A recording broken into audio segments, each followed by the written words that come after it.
벙커원 라디오. 안녕하세요. 용산에서 가장 믿음 가는 조립 PC 전문 업체 컴스테이션의 이경식입니다. 당장이라도 사용하고 있는 컴퓨터를 들어다 던지고 싶을 때, 그럴 때를 대비해 저희 컴스테이션이 용산 선인상가 21동 1층 130호에서 기다리고 있습니다.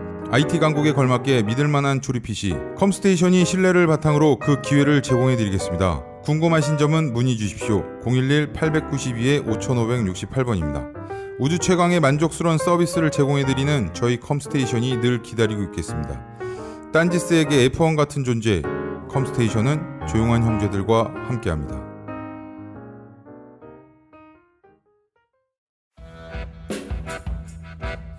강원 와인 야부리 프리미엄 시즌 2 1강 1부 2017년 6월 10일 강연. 네, 반갑습니다. 거의 3년 만에 와인 야부리 2탄을 하게 됐습니다.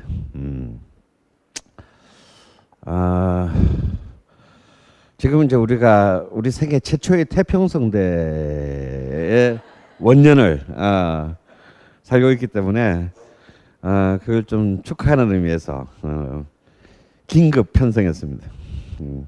이럴 때 술 안 마시고 뭐 언제 마시겠어요, 그죠?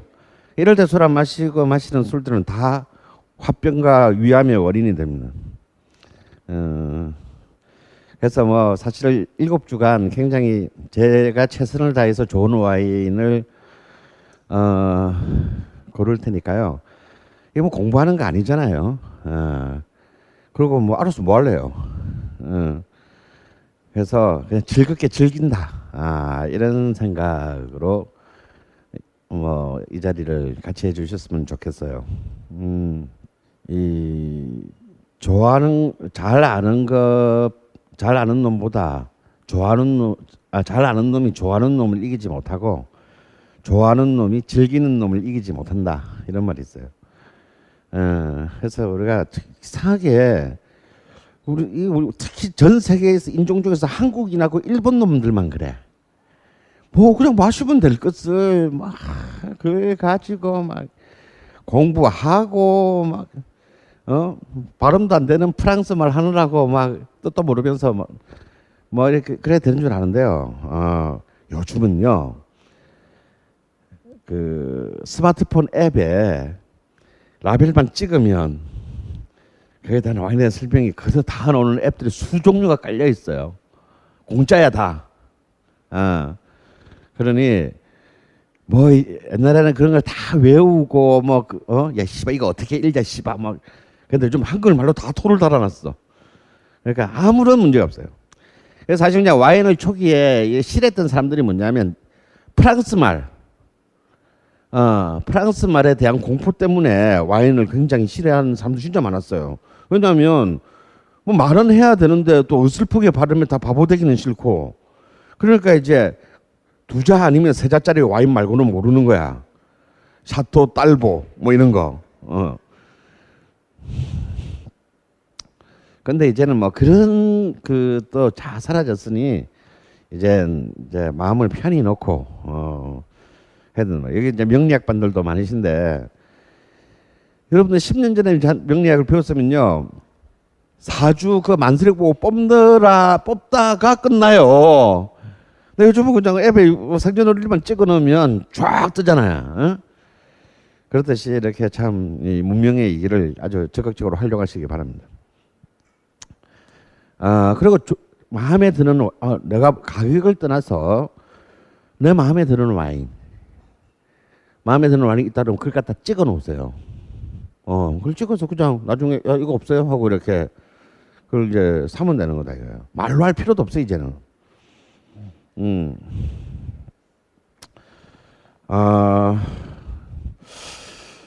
와인을 가지고 이런 강좌를 할 수 있는 유일한 이유는 와인이 인간이 만들어낸 주류 중에서 가장 취미성이 강한 술이기 때문입니다.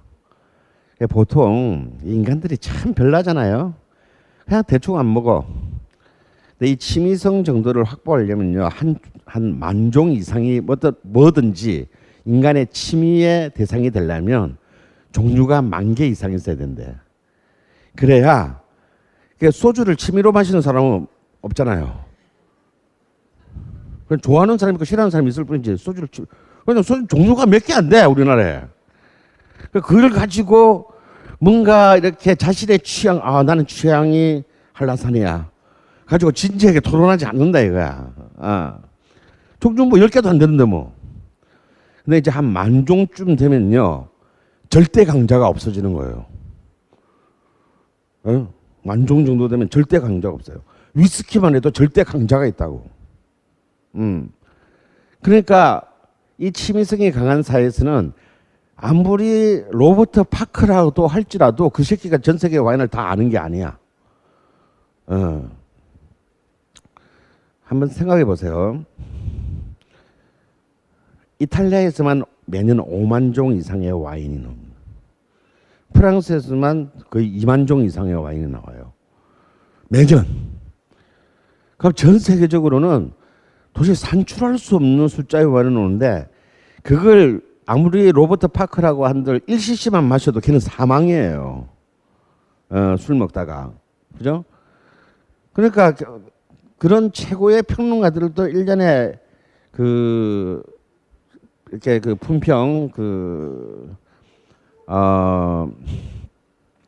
밸류를 평가할 수 있는 대상이 6,000종 이상이 되지 못합니다. 그리고 막 우리는 이렇게 막 또 조금 알면 막 야 파크가 몇 점 줬대더라, 또 뭐 와인 뭐 스펙테이터가 몇 점 줬대더라 막 이러잖아요. 그 진짜 믿을 게 없는 게요. 파크가 그 점수 어떻게 매기는 줄 아세요? 그냥 아침에 비서가 그날 테스팅할 와인을 한 20종을 블라인드로 잔에다 채워놔. 그러면 얘는 그것도 그냥 정직한 거죠. 블라인드로 하니까.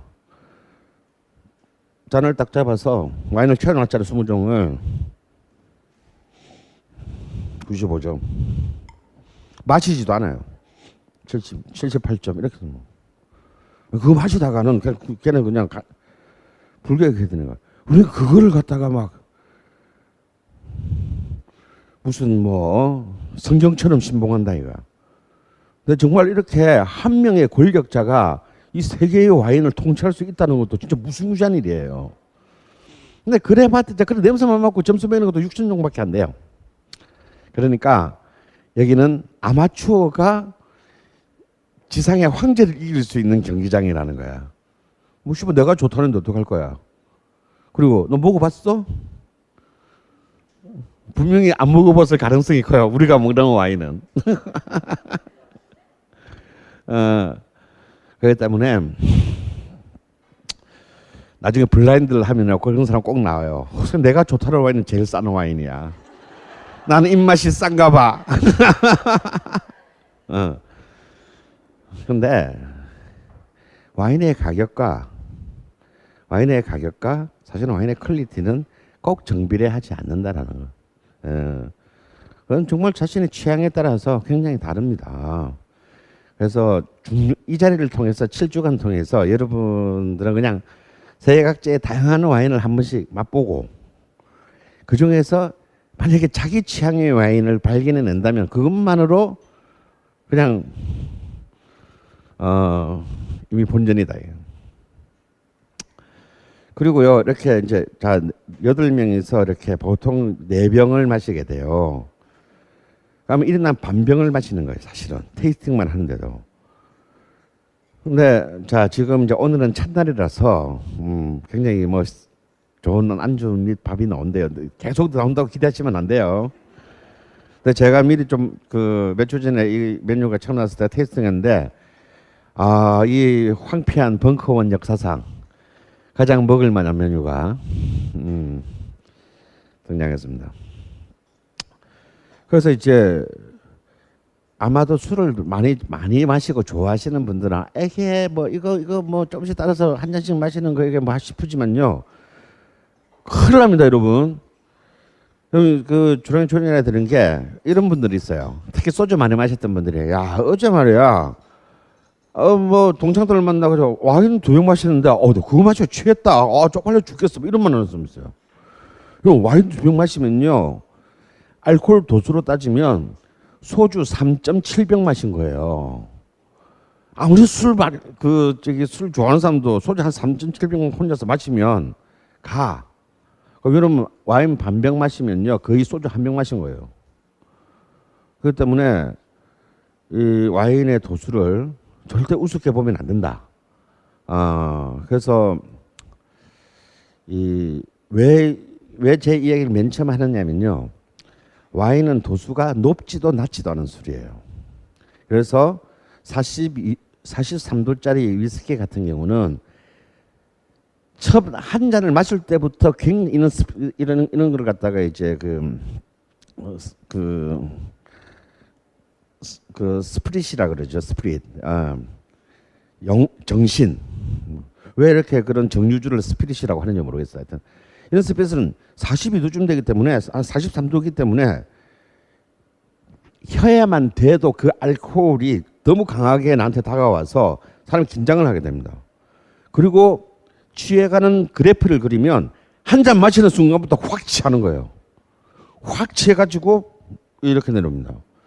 근데 맥주는 4도, 보통 4도에서 6도, 뭐 8도짜리도 나오지만 때문에 이 취기가 씨발 안 취해. 배만 졸라 부르고. 그러다가 끝에 좀 돼서 살짝 끝해요. 근데 와인은 스파클링은 낮아도 8도, 화이트 와인은 8도에서 한 18도에서 12도, 그다음에 레드 와인은 12.5도에서 요즘 센 거는 16.5도. 레드 와인은 소주보다 높은 게 있어요. 그러니까 평균 한 12, 3도쯤 되는 도수기 때문에 드세요. 드시라고. 그리고 와인을 땁시다.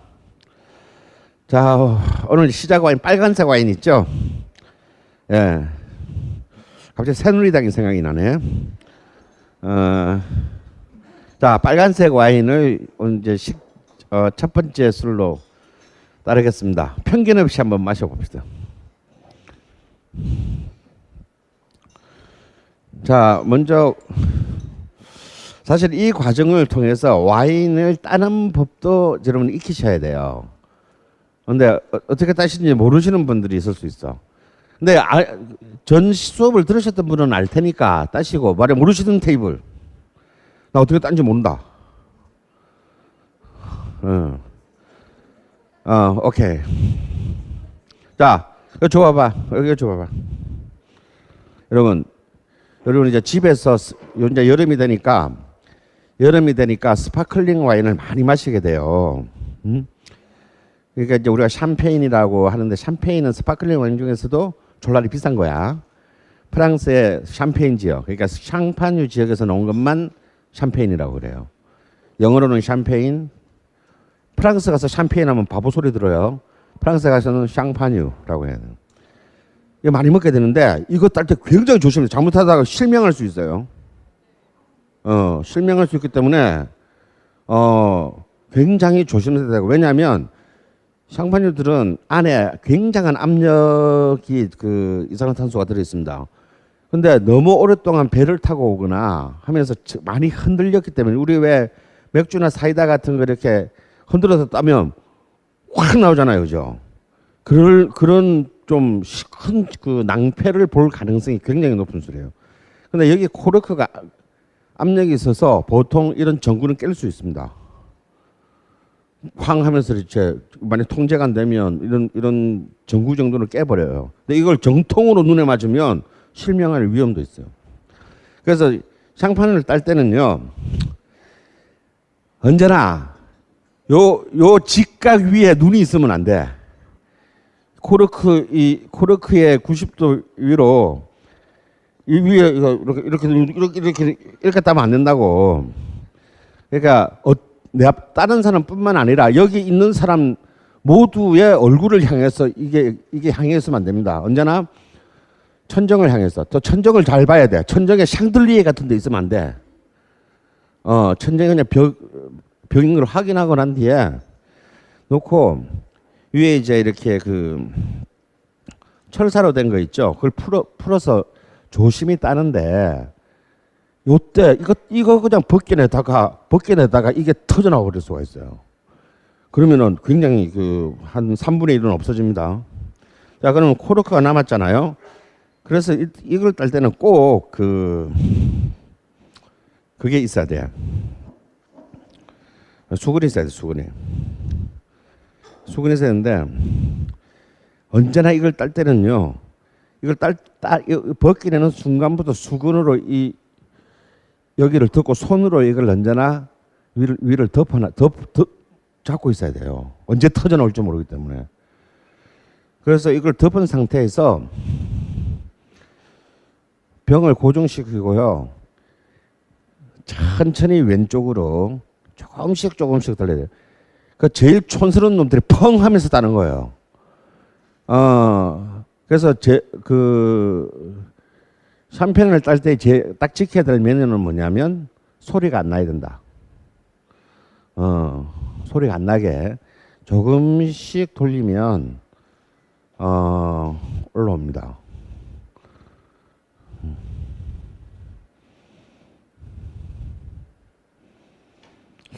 이 그리스에는 좀 완강한데.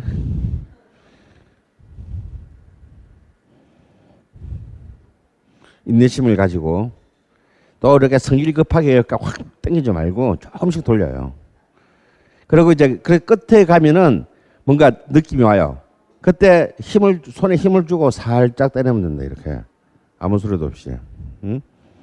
앞으로 그래서 처음 시작할 때는 대부분 이걸로 시작할 것이기 때문에 이러면 돌아가면서 한 번씩 따보세요.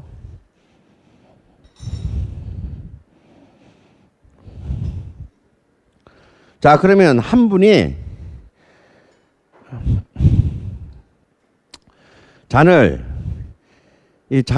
잔들이 이게 일회용인가?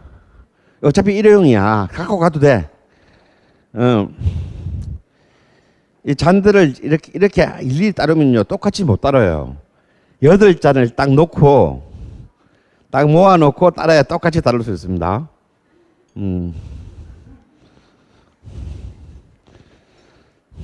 그거 여기가 6명이네. 난 저기 가서 더 먹어야지.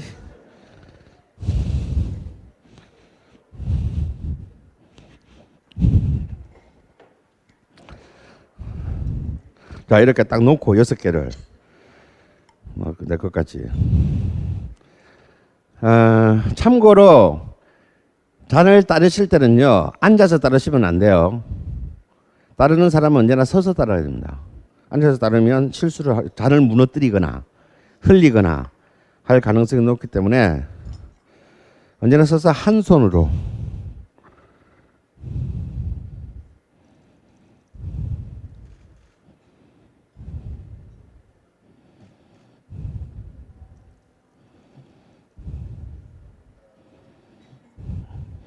어디가 작냐?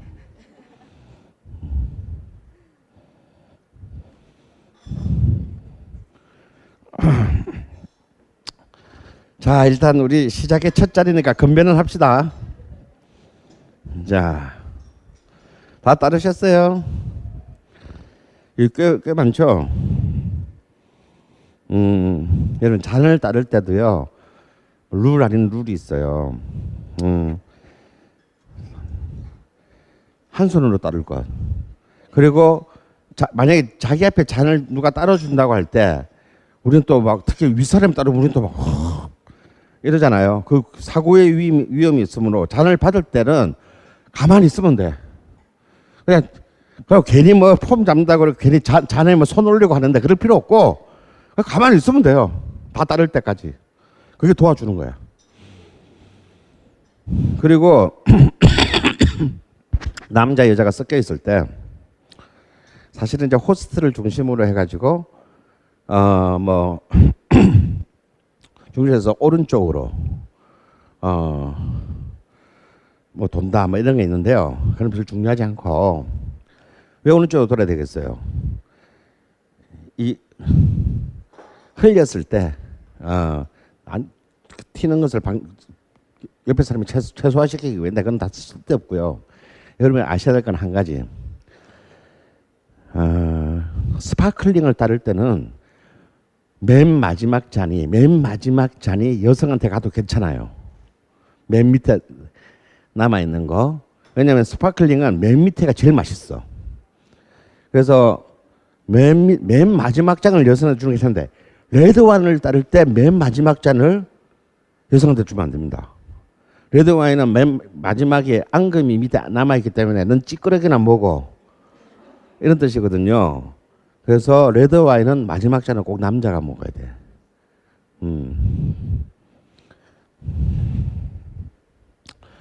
자, 우리 뭐 그런 거 좀 폼나게 해야 되는데 굉장히 쑥스럽네. 뭘 검비할까요? 예? 예? 예? 예, 태평성대를 위하여. 한반도 역사에 처음으로 태평성대라는 걸 한번 경험해 보는 와중에서 자, 검비합시다. 반갑습니다.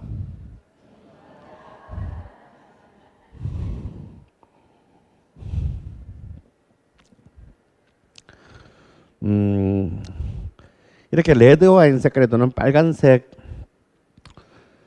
그걸 이제 장미 로제에서 로제 스파클링이라고 합니다. 보통 통상적으로는요 같은 회사에서 나오는 스파클링 와인보다 동일한 회사의 로제 스파클링이 좀 더 비싸요.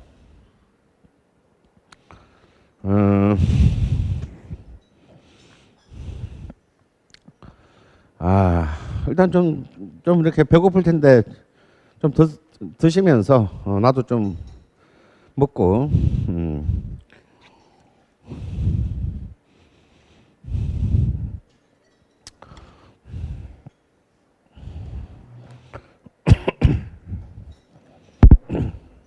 드시면서 들으세요.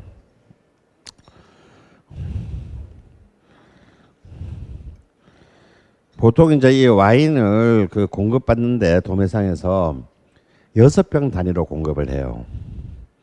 근데 우리가 5조야 딱. 그래서 한 병이 남겠죠. 그래서 그 한 병은 우리가 도배성에서 받아온 가격에 여기에 세금인 약 10%를 붙여서 그날 원하는 사람한테 그날 팔 거예요. 뭐 경매도 아니고 먼저 원하는 사람한테 팔 거야.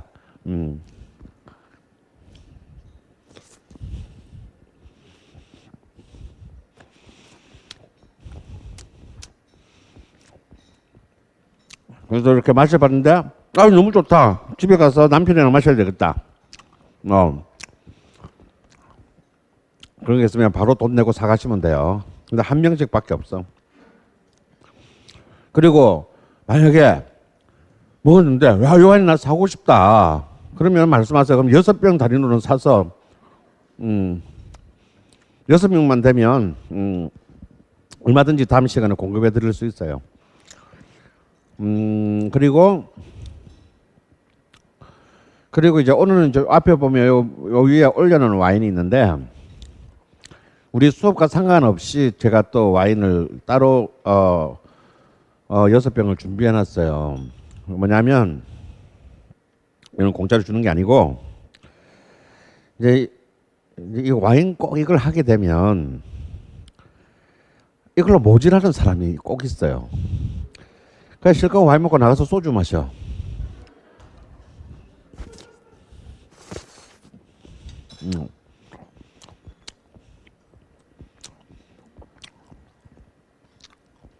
여러분 이 자리뿐만 아니라 어딜 가시든지 와인으로 시작을 했으면 와인으로 끝내셔야 돼요. 근데 사람들이 그런 분들 있어요. 와인 마시고 뭐 다음 아침에 머리 너무 아프다. 이런 사람들은 두 종류야. 거의 99%는 꼭 와인 먹고 뒤에 소주, 위스키 2차로 처먹은 놈들이에요.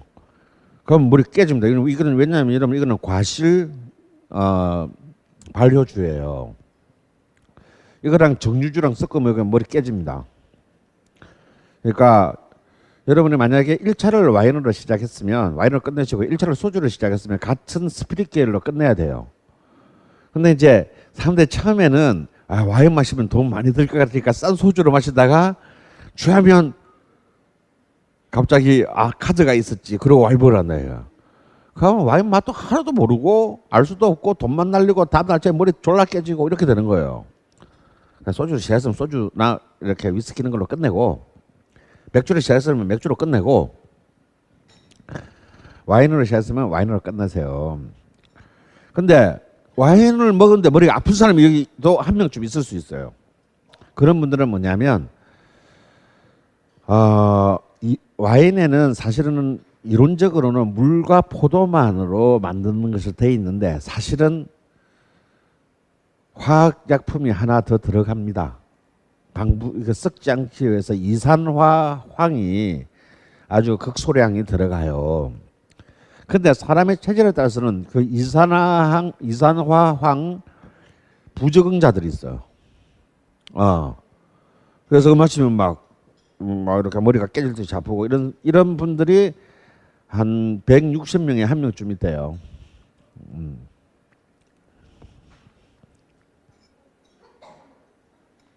그런 분들은 그냥 와인 안 마시면 돼. 완전 이번 강의 헛장사 한 거지.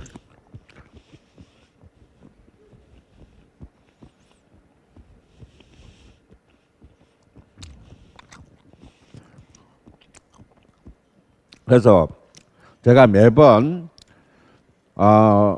매번마다 그 주제에 맞는 와인 중에서 좀 굉장히 저렴한 와인들, 그렇지만 굉장히 마셔볼 만한 와인들을 제가 준비할 겁니다. 그래서 그냥 딴 데 가지 말고 이거 끝나면 디프리 그래도 난 뭐가 아쉽다 한 잔 좀 더 확 먹고 그냥 가서 자야 되겠다. 그래서 이 자리에서 그대로 디프리를 할 거예요. 실비만 받고 그 와인값만 받고. 근데 오늘은 몇 분이 참여하실지 몰라서 그냥 6병만 준비했는데 저 와인 가격은 부가세 포함하고 10% 포함해도 11,000원이 안 되기 때문에 아마 한 10명까지는 12명까지는 가능하니까 한 회비 한 7,000원이나 10,000원쯤 내면 돼. 여기 그래도 안주도 팔아줘야 되니까 한 10,000원쯤 내면 되겠네요.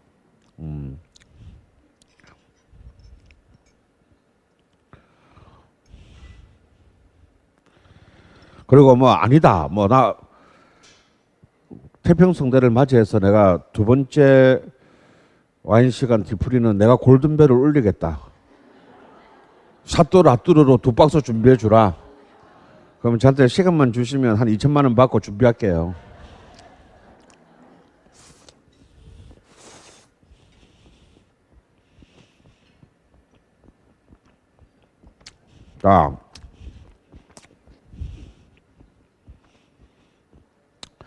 자, 지금 여러분이 마시는 첫 번째 와인, 보통 이제 스파클링은 첫 번째 이제 와인을 시리즈로 마실 때 언제나 보통 첫 번째로 스파클링 아니면 화이트로 시작합니다. 화이트도 좀 드라이한 화이트가 스윗한 화이트가 있는데 시작은 드라이한 것으로 시작해서 스윗한 것으로 끝납니다. 언제나 스윗한 거는 맨 마지막이야. 남녀의 사랑과 똑같아요. 시작부터 스윗하게 가지고 끝으로 드라이하게 끝나면 재미가 없잖아. 그래서 드라이하게 시작해서 스윗하게 끝나야 돼요. 그리고 왜 스윗한 걸 맨 마지막에 먹어야 되는 이유가 있어요. 이거 아시는 분? 왜 드라이한 걸 먼저 먹고 스윗한 걸 마지막 뒤에 먹어야 되나? 스윗한 맛, 단맛은요 인간의 뇌내로 하여금 포만감을 느끼게 합니다. 끝이에요. 더 이상 나 이상 행복해, 배부르다, 안 먹어도 되겠다. 그래서 디저트들이 다 단 겁니다. 이거 먹고 떨어져라거든. 이거 먹고 포만감을 느끼라. 더 이상 안 논다 새끼들아. 이게 이제 그 디저트의 본질이에요. 그래서 언제나 맨 마지막을 스윗한 걸 먹으면요. 저는 뭐 그런 얘기를 옛날 방송에서도 많이 했지만 인간에게 단맛이야말로 인간이 누릴 수 있는 가장 허영의 문화입니다. 우리는 지금 단맛이 넘쳐나는 세계에 살고 있지만 지금부터 90년 전만 해도 세계 인류는요. 단맛을 구하기 위해서 너무너무 힘들게 몸부림쳐야 했어요.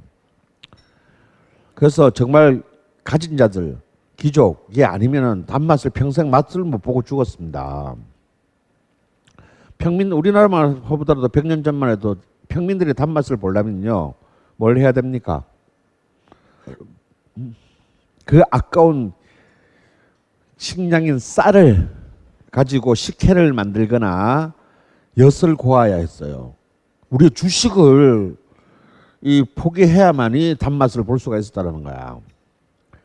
그렇지 않고 우리가 얻을 수 있는 단맛은 뭡니까? 과일에서밖에 없겠죠. 뭐 감이라든지 포도다라든지. 그렇기 때문에 이 단맛이라고 하는 것은 인간이 누릴 수 있는 그냥 단순히 아까 말한 그 우리의 두뇌의 신경증적인 반응, 그러니까 포만감 말고도 일종의 문화적 허영, 내가 지금 오늘 너무너무 행복하다 라고 하는 정말 우리 인류의 유전자 속에 새겨진 그런 그 상징이 있는 겁니다.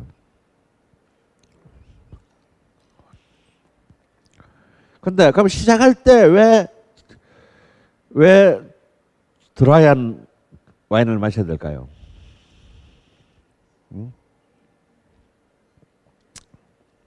드라이하다라고 하는 것은 신맛이 강하다라는 얘기입니다. 그래서 미각적으로 신맛은 굶주려 있는 사람에게 식욕을 일깨워주는 기능을 해요. 그러니까 앞으로 먹을 것에 대한 감각을 확 살려주는, 확 깨우는 그런 역할을 합니다. 여러분들 아마 뭐 3일 굶어봤다 이런 분들은 안 계실 것 같은데 사람이 한 3일쯤 굶으면요 음식 맛을 모르게 됩니다. 그러니까 먹어도 살기 위해서는 먹는데 맛도 잘 느낄 수가 없고 많이 먹지도 못해요. 왜냐면 그 맛을 느끼는 감각이 퇴화됐기 때문입니다. 그런데 이제 신맛을 딱 하게 되면 순간적으로 다시 리셋이 되는 거예요. 우리의 감각이. 그래서 막 너무 심한 노동을 하고 이제 식사 자리에 앉았다든가 아니면 막 너무 스트레스를 받고 식사에 앉았다든가 이래서 이렇게 참 맛있는 게 이제 우리가 입에 막 끄끌끄끌하다 모래를 씹는 것 같다 이런 표현을 하잖아요. 근데 이런 드라이한 식전주를 한 잔을 마시면 이제 그러한 어떤 이 방해하는 감각들을 싹 제거하는. 그래서 처음에는 드라이한 와인을 마신다. 오케이?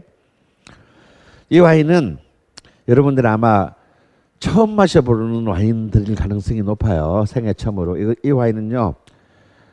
유럽 와인의 발상지라고 할 수 있는 그리스의 와인입니다. 그리스의 아카키스라는 와인인데요. 아카키스는 우리말로 하면 아카시아예요, 아카시아. 근데 그리스의 아카시아는 열매가 빨갛대요. 그래서 이 색깔도 이제 일부러 로제 색깔이 나게 만들었습니다.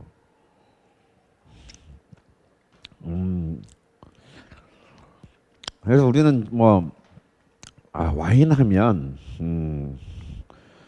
아주 오랫동안 이제 최근에서야 이제 막 홍어 더불어서 칠레 와인 뭐 이렇게 다 듣겠지만 뭐 최근까지만 하더라도 우리는 이제 와인은 그냥 프랑스나 뭐 이런 와인이라고 문화라고 생각을 했지만요. 사실은 프랑스는 와인의 발상지가 전혀 아닙니다. 그래서 오랫동안 와인의 발상지는 그리스로 알고 있었어요. 20세기 중반이 될 때까지 와인의 발상지는 그리스라고 생각을 많은 사람들 알고 있었는데 이제 수많은 유적들이 발굴되면서 그리스보다 보통 이제 그리스 로마 문명 하잖아요. 모든 이제 서구 문명의 발상지가 그리스라고 생각했는데요. 놀랍게도 와인의 발상지가 아시아임이 밝혀졌습니다. 그래서 와인을 여러분들이 이제 이건 서양의 문화라고 생각하시면 안 된다 이거예요. 다음에 더 놀라운 것은요. 제가 볼 때 앞으로 20년 안에 중국이 세계 와인 시장의 지배자가 될 겁니다. 중국은 지금 이미 막대한 돈을 퍼부어 가지고 와인을 만들고 있어요. 근데 중국은요. BC 3000년 전부터 와인을 만들었어요. 먹었어요. 그리고 내가 볼 때 중국은 지금 짝퉁 패트리스, 짝퉁 이런 걸 만들고 있는데 저도 한번 짝퉁 명품 그 중국 와인 먹어본 적 있어요. 야, 이것들 진짜 정말 뭐 계란을 만드는 놈들이니 뭐 와인을 짝퉁을 못 만들겠냐마는 어떤 뭐 신문사 회장님이 이렇게 미스 코리아들 한 20명 불러다가 와인 파티를 딱 하는데 제가 이제 그날 이거 진행자로 갔어요. 그래서 막 부르고니에 비싼 와인들 쫙 깔아놓고 한 병에 막 최소 한 7, 80만 원에서 2, 300만 원 와인을 쫙 깔아놓는데 와인을 딱 따는데 이거는 아닌 거예요. 그러니까 이른바 부션에 이렇게 상한 게 아니고 그냥 쓰레기야. 라벨은 막 200만 원짜리 라벨인데 그래서 내가 살짝 따라서 몰래 뒤에 가서 살짝 따라서 마셔보니까 이거는 중국 짝퉁 와인인 거예요. 그래서 몰래 이제 그 회장님한테 가가지고 저 중에 짝퉁 와인인데 어떡할까요? 그랬더니 뭐냐? 그래서 제가 이제 그 병을 갖다 줬더니 그걸 기억하시는 거야. 아니 그 새끼가 나한테 이런 걸 선물했단 말이야. 뭐 어쩌고. 근데 아마 그분은 모르셨을 거라고. 그래가지고 그냥 다 고기 재는데도 쓸 수 없는 수준이어가지고 하수구로 다 버렸어요. 하지만 지금 중국은요 지금 이미 굉장히 높은 수준의 와인을 만들기 시작했고 이미 전 세계 와인 생산량 5위 국가입니다. 중국이요. 놀랍죠? 아직 우리나라는 수입이 안 돼요. 오늘 제가 여러분한테 중국, 일본 와인도 맛보게 해드리려고 그랬는데 저는 중국 가서는 많이 마셔봤습니다. 근데 수입되는 데가 한 군데도 없어가지고 그걸 누가 사 먹겠어 짱깨 와인을. 근데 중국도 굉장히 고가 와인들을 지금 만들고 있어요. 그리고 지금 중국이 그 막대한 자본력을 앞세워서 전통의 프랑스의 이른바 그랑크리 와이너리들을 마구 사들이고 있습니다. 그러니까 이제 거기서 또 기술들을 전부 양조 기술들을 전부 지금 중국에다 이식하거든요. 그래서 제가 볼 때 2030년 안에 세계 와인의 종주국은 중국이 될 것이다. 그렇게 전 전망합니다. 그리고 거기는 인구가 몇 명이에요. 걔들은 1년에 인구당 한 병씩만 마셔도 프랑스하고 이탈리아 와인 소비량을 넘어서요. 14억 병이면. 보통 이탈리아의 평균 세계 생산량 2위인 이탈리아의 평균 생산량이 8억 병이거든요. 그런데 중국은 한 병씩만 마셔도 14억 병이에요. 도대체 시장에서 경쟁이 안 돼요. 그래서 제가 이제 첫 번째 제목을 동서양이 만나다라고 한 이유는 뭐냐면 동서양이 만난 게 아니고 동양에서 시작해서 서양으로 가서 서양에서 다시 전 세계로 퍼져나간 거예요. 그래서 와인의 첫 출발지는 어디냐면요. 놀랍게도 이 지역입니다. 지금까지 고고학적 연구에 의하면 바로 터키와 이란 사이에 있는 아제르바이잔 그리고 카스피아 이쪽은 이란이죠. 이쪽은 카스피아 이쪽은 이란입니다. 여기 있는 그루지아라는 나라가 있습니다. 러시아 아래 터키 위에. 면적은 한 6만 7천 평방킬로미터. 우리나라의 남한의 한 3분의 2 정도 되는 조그마한 나라예요. 여기가 이제 코카서스 산맥이 지나고 아라라트 산이 있습니다. 코카서스 산맥. 아라라트 산 하면 혹시 기독교 환자분들 안 계신가요? 아라라트 산이 구약에 어디서 나옵니까? 예, 노아의 방주. 바로 그 산이 여기 이 나라에 있습니다.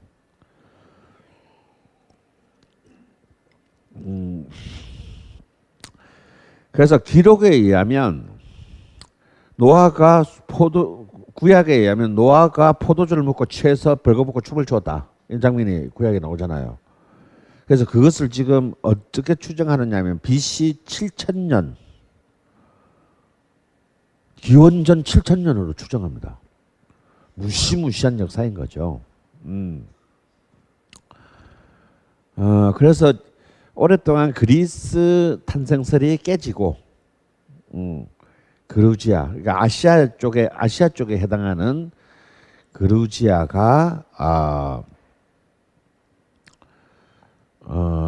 바로 이제 와인의 발상지로 지금 현재까지의 이제 그 학자들은 의견을 일치를 보고 있습니다. 그래서 제가 첫 와인을 여러분들께 그루지아 와인을 수사하려고 했어요. 5년 전에 수입이 됐습니다.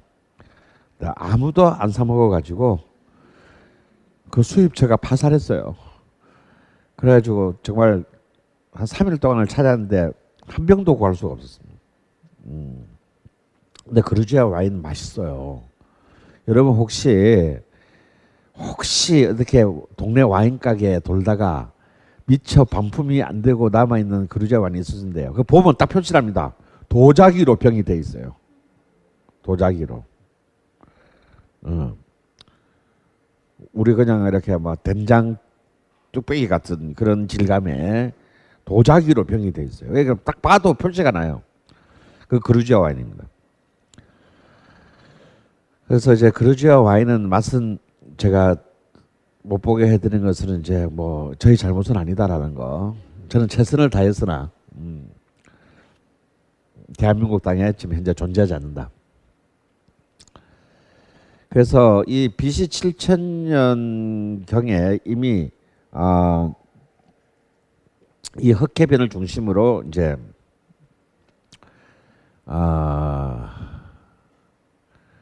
와인의 역사, 인류의 이제 정말 가장 그 궁극적인 식음료 문화 중에 하나인 와인의 역사가 시작됐다는 거. 아시아에서 시작했다는 거. 중요합니다. 그래서 이제 그 성경에도 보면 그래서 이 포도라는 게 포도나무라고 하는 것이 얼마나 중요한 것인가는 이제 성경에서 또 나오거든요. 아담과 하와가 이제 에덴에서 쫓겨날 때 이제 나무 세 그루를 가지고 나옵니다. 아담이 그 중에 하나가 포도나무예요. 나머지 두 개 맞춰볼 사람. 두 번째 나무, 예, 올리브 나무. 세 번째 백양목입니다. 백양나무. 그러니까 첫 번째가 포도나무예요. 그러니까 이미 이 신구약이 쓰여질 때 포도가 이 지중해와 흑해변에 지중해 동쪽 지역, 흑해 지역에 인간의 삶에서 얼마나 중요한 위치를 차지하고 있었나. 그 수많은 과일 나무 중에서 그것을 가장 상징하는 게 이제 이 에덴 동산에서 이제 아담이 쫓겨날 때 갖고 나온 세 개의 나무에서 알 수 있는 것이죠. 그리고 이제 그 수많은 이제 이 제국주의 국가들의 그 인류학적인 탐문 결과요. 이란에서 더 서쪽인 더 동쪽인 이란에서 이미 기원전 3,500년 전 유적에 아예 포도가 담겨져 있는 유적이 발견됐어요. 포도주가 담겨져 있는 유적이 발견됐습니다. 그러니까 이 아직까지 이슬람교의 시대가 아닐 때의 그 메소포타미아에서는 이제 와인을 이제 계속 먹었다라는 것을 이미 알 수 있는 거죠. 다음에 이집트에서도 역시 이제 BC 3,500년경의 유적이나 이 그 피라미드 안의 그림에서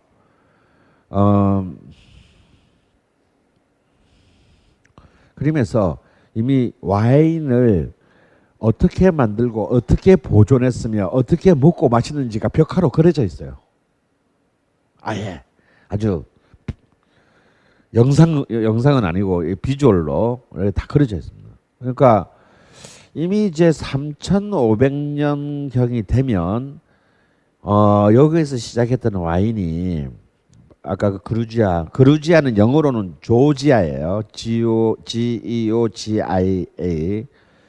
그걸 조지아를 읽으면 촌놈이고요. 그거는 이제 트럼프나 조지아를 읽는 거고, 우리는 그루지아라고 읽어야 됩니다. 근데 그 조지아주 할 때 조지아하고 영어는 스펠링이 같아요. 그래서 많이 헷갈립니다. 그러니까 이 흑해변의 그루지아에서 남쪽으로는 북아프리카로, 동쪽으로는 이제 이라크 이란으로, 그래서 중국으로. 그래서 이 실크로드를 타고 중국까지 갑니다. 이 중국이 500년 뒤인 BC 3000년경에 중국에 도착해요. 그리고 아직까지는 이렇게 요까지 도는 동안에 지금 우리가 유럽 대륙이라고 불리우는 곳에서는 와인이 들어가지 않았다라는 거야. 아직 그리스는 와인이 맛이 뭔지도 몰랐지. 바로 코앞인데도. 그러니까 와인이 발생하고 난 뒤에 거의 한 5,000년간은 유럽 대륙은 와인이 뭔 이영자도 모르고 살았던 꼴이 됩니다. 오히려 중국보다도 늦어요. 자, 그래서 이제 중국에도 BC 3000년경에 이미 실크로드를 통해서 와인의 문화가 전파되고요. 그래서 이제 중국은 주로 이제 어디서 지금 와인을 재배하느냐면, 이 와인은 알다시피 기후대가 중요하죠. 너무 더운 곳에서는 와인을 재배할 수가 없고, 너무 추운 곳에서는 와인을 재배할 수가 없습니다. 왜? 아니, 더운 곳에도 포도가 있고 추운 곳에도 포도가 있어요. 근데 와인을 만들기 위한 포도는 뭐가 필수적입니까? 예? 당도가 필수. 여러분들 당도를 브릭스라고 표현하는데,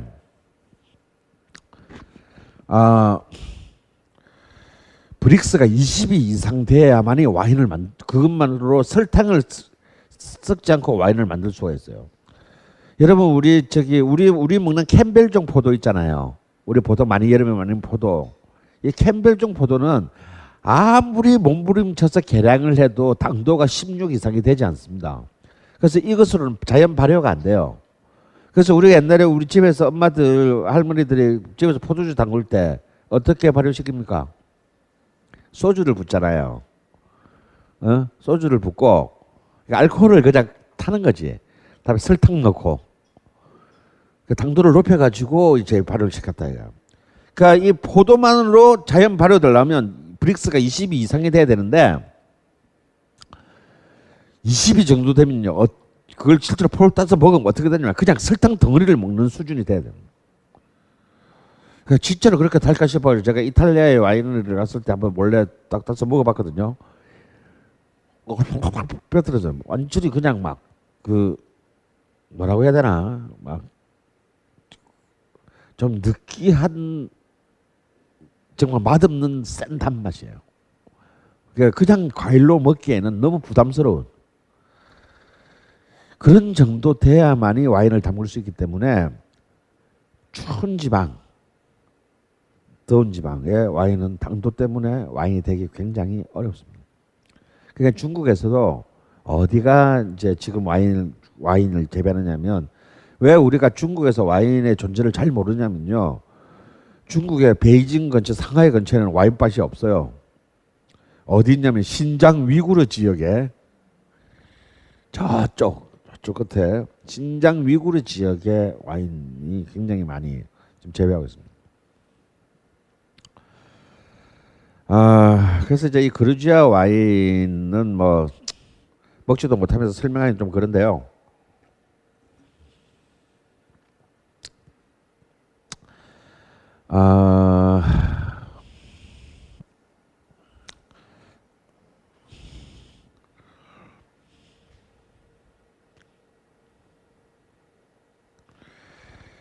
여러분 이제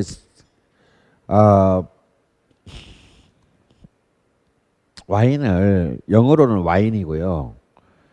프랑스어로는 뭐예요?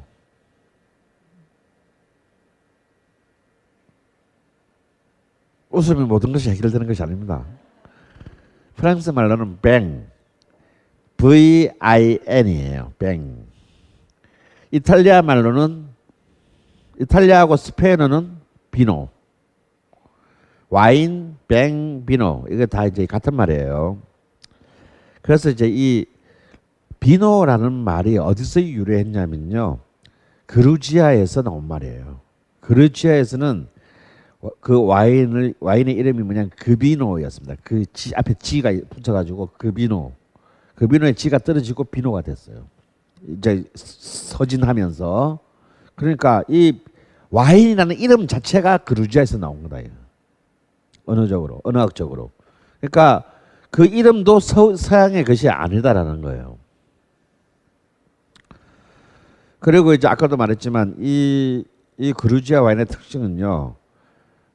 우리 보통 오크통 숙성 뭐 이렇게 우리 이제 뭐 TV에 보면 이제 와인을 가면 이제 나무통에다 이렇게 숙성하지만 여기는 황토로 된 항아리, 우리 장독대 같은 거예요.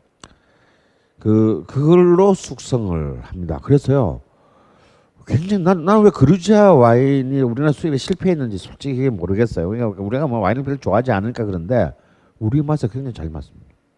저는 굉장히 하여튼 재밌게 마신 기억이 있고 가격도 싸고 훌륭해요. 그래서 난 좀 그루지아 와인이 좀 다시 수입됐으면, 그리고 망한 IGNA 파트너스가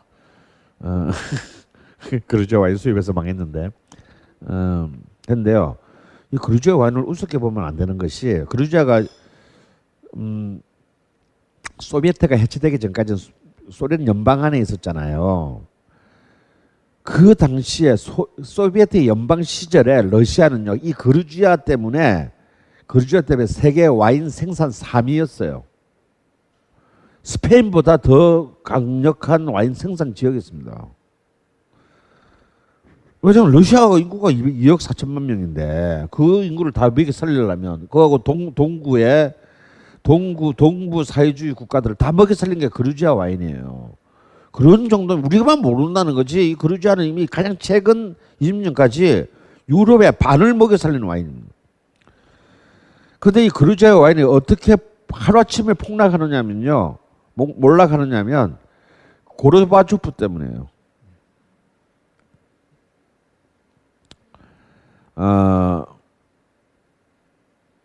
그래서 이제 고르바초프 얘기를 하기 전에 이미 19세기에 그 소비에트 러시아의 대문에는 푸시킨 같은 경우는요 굉장히 유명한 말을 남겨요.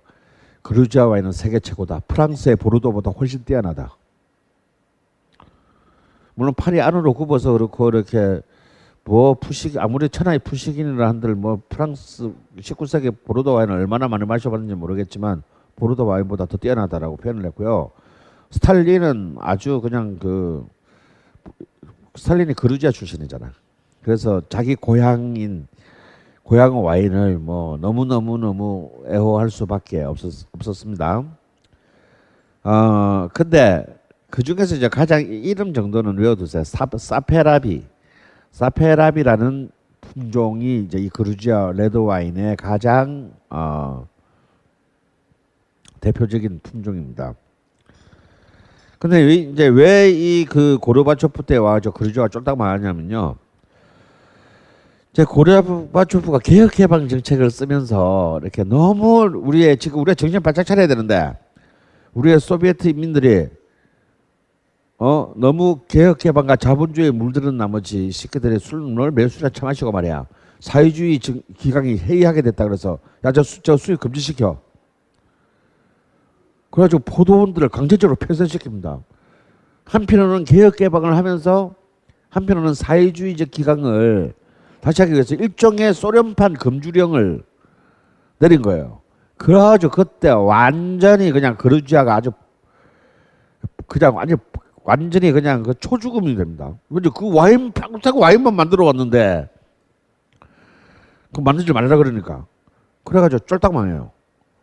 그리고 이제 결국 고르바초프가 실각하고 결국 이제 러시아가 쪼개지고 독립을 이제 하게 되면서 그루지아도 이제 독립해서 다시 와인의 생산을 재개했지만 굉장히 그 금지당한 시간에 타격이 너무 커가지고 그루지아 와인이 그 회복하는 데는 실패했어요.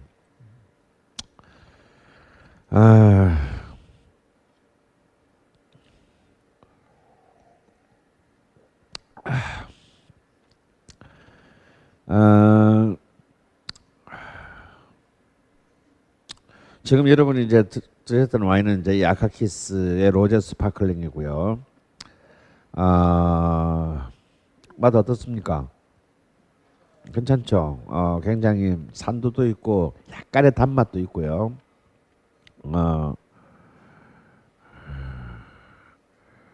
하고 무엇보다 가격이 착합니다.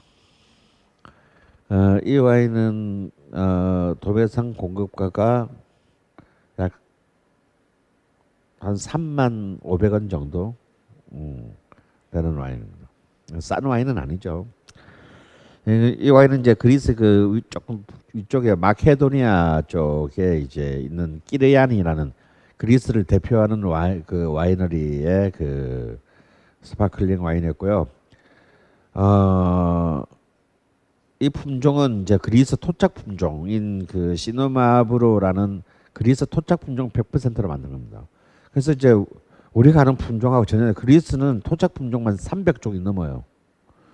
그러니까 뭐 희한한 막 그냥 그 다양한 종류의 품종으로 만드는 아주 만만치 않은 국가가 이제 그리스입니다. 자, 그리스가 어떻게 이제 유럽 와인의 발상지이자 중심지가 되는지를 이제 한 잔 마셨으니 본격적으로 보는데요.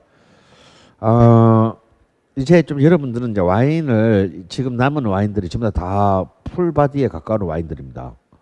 그래서 지금 와인을 나머지 이 세 병의 와인을 지금 다 개봉을 하셔야 돼요. 그래서 일단 잠시 쉬는 와중에 여러분들은 개봉을 하시는데, 이 레드 와인은 따기가 코르크 있는 레드 와인은 따기가 굉장히 좀 어렵습니다. 아까는 그냥 살살 돌려서 이렇게 눈알만 안 빠지면 되는데, 그리고 와인을 칠 때 이거 모든 와인은 앉아서 따면 안 돼요. 이 왜 스크류로 된 거 있지 않습니까? 이제 호주 와인은 거의 99%가 스크류로 돼 있어요. 이 스크류로 되는 건 앉아서 따도 되는데 코르크 와인은 앉아서 따면요 아무리 힘센 남자들도 쉽게 따기 어렵습니다. 그래서 딸 때는 언제나 서서 따는 게 좋아요. 그럼 여기 이제 여러분 이게 이제 와인 오픈인데요. 물론 막 이런 것도 근데 그런 거 하지 마세요. 진짜 가오 떨어져. 차라리 그런 거 하는 거 말고 그냥 T자로 이렇게 된 차라리 그게 나아요. 그거는 굉장히 섹시합니다. 다른 게. 그 프랑스 레스토랑 가면 일부러 이런 거 말고 T자로 스크류도 있고 T자로 된 거 있잖아요. 무식한 거. 그걸로 따주는 데가 많거든요. 왜냐하면 그 서빙하는 잘생긴 남자애가 그걸 딱 돌려가지고 허벅지 사이에 끼우고 딱 힘으로 딱 그게 굉장히 섹시한 최예요. 그래서 근데 우리가 그런 거 하면 욕 먹으니까 보통 이제 이 오픈으로 사용합니다. 소믈리에들 이게 이제 소믈리에 라이프라고 합니다.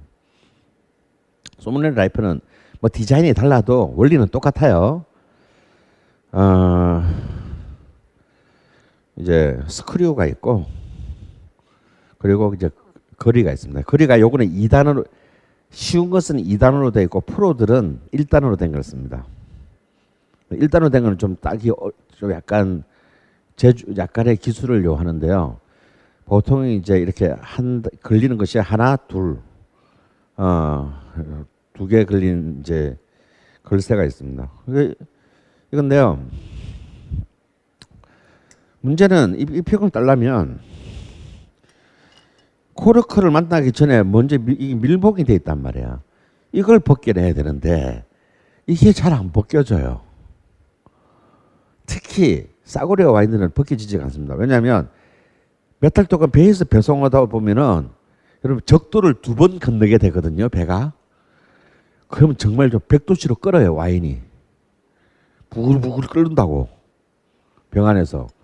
그래가지고 이게 코르크 사이로 빠져나와가지고 이 안에서 그냥 붙어버려. 마치 접착제처럼.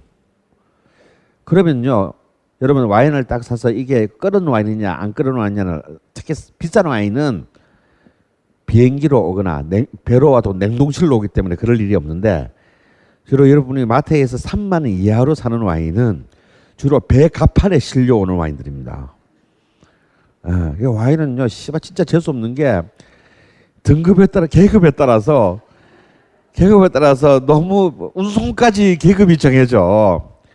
그러면 배 갑판에 실으면 유럽에서 여기까지 오려면요 적도 2번 건너야 돼요. 칠레에서 오려면 적도 1번 건너야 됩니다. 그러니까 최소 1번 내지 2번은 100도에서 끓어요.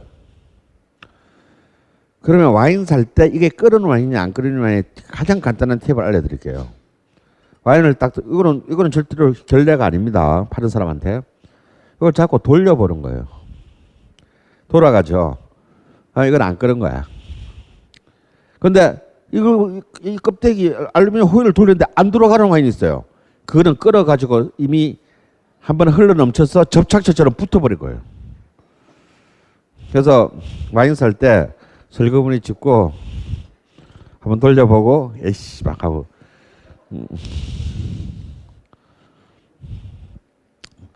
아마 이 와인에는 뭐 이렇게 붙은 와인이 없을 거예요.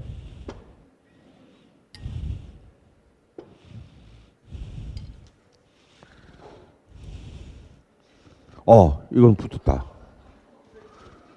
제일 비싼 게 붙었다. 이건 테이프가 붙었구나. 그렇지. 제일 비싼 건데.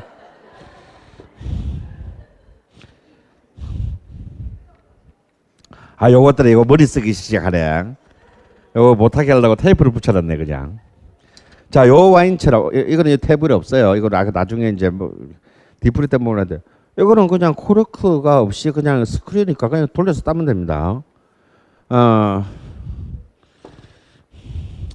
그래서 이제 와인을 딸 때 이제 이게 여자분들은 웬만하면 나이프는 따지 마세요. 뭔가 여자들밖에 없다 그러면 어쩔 수가 없지만, 이걸 딱 이게 그리고 이제 여기 아까 알았었는데 다음에 이게 뒤에 이제 뭐야 이제 칼이 있단 말이에요. 칼이 이걸로 손 많이 베어요. 근데 이거는 와인 사면 공짜로 주는 나이프라 싸구려서 칼이 무딘데, 이제 소믈리에 나이프들은 굉장히 날카롭습니다. 한번 살짝만 돼도 이렇게 떨어지게. 그거 완전 나가면 죽 나가요. 그래서 여자들은 웬만하면 이 나이프를 안 쓰시는 게 그 귀족적 품위를 지키는 데 도움이 돼요. 남자 시켜야 돼. 근데 여자가 이래서 가지고 와인 따는 게 좀 그렇잖아요. 근데 이제 여자들밖에 없으면 어떡해? 여기 따야지. 자, 그럼 먼저요. 나이프를 열어. 이 나이프 열 때 조심하셔야 돼요. 이런 싸구려만 쓰는 사람이 어쩌다 좋은 나이프 있어서 확 열다가 여기서 소리 쭉 나갑니다. 나이프를 조심스럽게 이렇게 열고요. 이제 이걸 따야 되는데 어디를 따야 될 것인가? 이거 잘못 따면요, 먹기도 전에 여기가 막 누더기가 돼. 그러면 일단 마시기 전부터 일단 완전히 이게 기분이 맛이 확 갑니다. 그래서 이걸 아주 예쁘고 깔끔하게 따야 이제 되는데, 뭐 굳이 우리가 뭐 저기 업소에서 서빙할 거 아니니 대충 따도 되긴 하지만요. 그래도 이런 경우가 있거든요. 자, 누가 내 생일이나 내가 무슨 좋은 일이 있어서 집에서 초청해서 이제 뭐 같이 밥을 먹는데 정말 좋은 사람이 좋은 와인을 축하하기 위해서 갖고 왔단 말이에요. 같이 먹자고. 그러면 그것은 굉장히 그 정성을 생각해서 정성스럽게 서빙을 해야 되는 거예요. 그걸 다시 막 걸레 만들고 막 그러면 그 선물한 사람 마음이 어떻겠어요. 아이고 완전 말갈기에 포마드지 내가 저런 새끼한테 내가 이런 와인을 갖다가 이렇게 그 선물을 이렇게 생각하는 거예요. 그러니까 그런 여러 가지 경우가 있을 수 있기 때문에 이 다른 것은 꼭 그 메뉴를 지켜 주셔야 돼요. 첫 번째 지켜야 될 메뉴는요. 이 사람이 이렇게 앉았잖아요. 앉아 있으면 언제나 메인 라벨이 사람을 향해 있어야 된다는 거예요. 그래서 지금 다른 와인이 지금 먹을 와인이 어떤 와인인지를 적어도 라벨을 볼 수 있어야 된다. 그걸 지만 보고 뒤통수를 따면 이거는 굉장한 결례입니다. 그래서 사람들을 향해서 이렇게 와인을 일단 놓고요. 와인을 가급적이 이렇게 막 움직이고 들고 하면 안 돼요. 그냥 그대로 놔두세요. 왜냐면요, 여러분 와인을 아시겠죠? 특히 여자분들 하얀색 드레스 옷 입었는데 와인 튀면 이거 지우기 쉽지 않습니다. 그래서 와인이 튀는 것이 굉장히 큰 결례이기 때문에 가급적이면 와인을 따를 때나 잔이나 병은 언제나 그 자리에 가만히 놔둬야 돼요.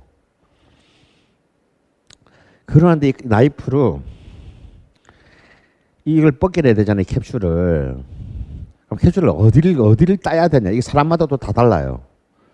근데 통상적으로는 요 병목 있죠, 병목.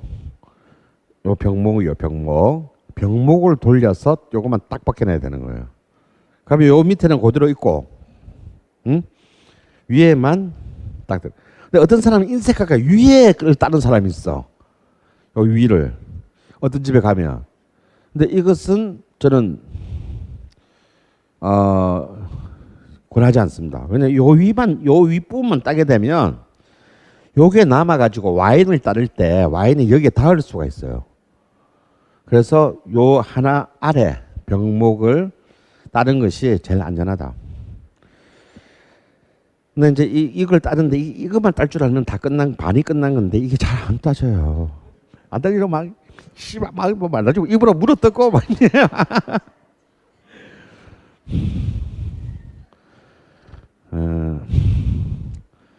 와인 한 병 마시려다가 인간의 모든 추함이 다 나오는 수가 있어요. 근데 칼질은 2번에 끝내야 되는 거죠. 그러니까 1번, 2번. 그러면 이러면 프로예요. 깔끔하게. 그래서 이 라벨을 사람들을 향해서 놓고 먼저 이 바깥쪽으로 한번 긁는데 최대한 팔을 꺾어서 제일 안쪽에서부터 긁어놔야 나중에 2번째 딸 때가 편해요. 여기서 이 앞에서 깔짝거려 놓으면 나중에 이게 안 돼. 그러니까 최대한 들어가서 딱 힘을 좀 줘서 한 방에 그어질 수 있도록 쫙 긋고 다시 반대로 뒤집어서 나머지 부분을 긋는 거예요. 그럼 따지는 거야. 난 이건 내가 딸 수가 없네. 이거는 팔아야 되는 거라서. 이건 또 디프리용 와인은 또 이게 스크류라서 딸 수가 없고. 자, 한번 따보세요. 일단 그렇게. 쉽지 않죠? 잘 따시네. 야, 그렇게 밑을 땄으면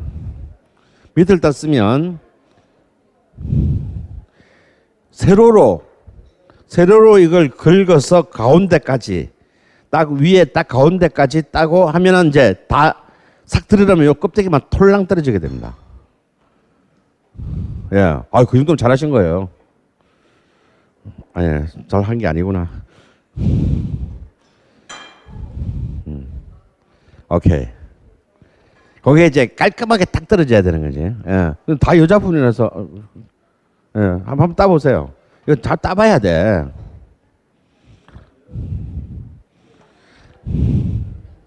자, 그 다음 땄어. 자, 땄어요. 다음에 이제 여러분 진짜 잘 조심하셔야 되게 이제 코르크를 이제 박아야 되는데 이걸 못 박아가지고 가운데 부서지고 막 안 나오고 이러다 보니 대형 참사입니다. 코르크가 꾸려지면. 그리고 뭐 우리가 평생 그런 와인을 얼마나 먹겠냐면은 올드 빈티지 3, 40년 된 진짜 좋은 와인들은요. 코르크가 삭아요. 그거 막 하다가는 안에서 바스러져 버려. 그러니까 굉장히 코르크는 조심해서 해야 되는데 코르크는 딱 이 정중앙에서 90도로 딱 들어가야 돼요. 이게 쉽지가 않습니다. 그래서 눌러보면 정중한데 이렇게 넣으면요 절대 안 돼. 맞죠? 약간 요때 이 완자를 잡고 살짝 자기 쪽으로 기울여요. 각도를 자기 쪽으로 기울여 놓고 이 스크류 끝을 이렇게 손가락으로 딱 잡아가지고 위에서 90도로 들어가지 말고 옆으로 들어갔어요. 앞으로. 그래서 딱 중앙을 찍은 뒤에 세우면 돼. 중앙을 찍은 뒤에 세우고 돌리면 거의 90도로 들어갑니다. 근데 이래 놓고 그냥 위에서 바로 하려고 그러면 꼭 옆으로 자꾸 들어가게 돼. 그러면 이제 막 가운데서 중간에 부러지고 이러다면 이제 서로 참 또 추해집니다. 막 안에 와인 안에 막 코르크 가루들 막 떨어져 있고 씨발 이거 어떻게 마시 나는 거야? 뭐 네가 마실 새끼야 막 새로 사와 막 그러고 이제 자 그렇게 해서 한번 따보시기 바래요. 그 돌릴 때는 끝까지 돌려서 넣어야 돼요.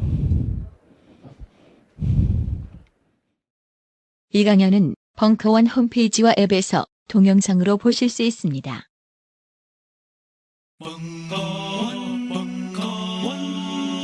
벙커원 라디오.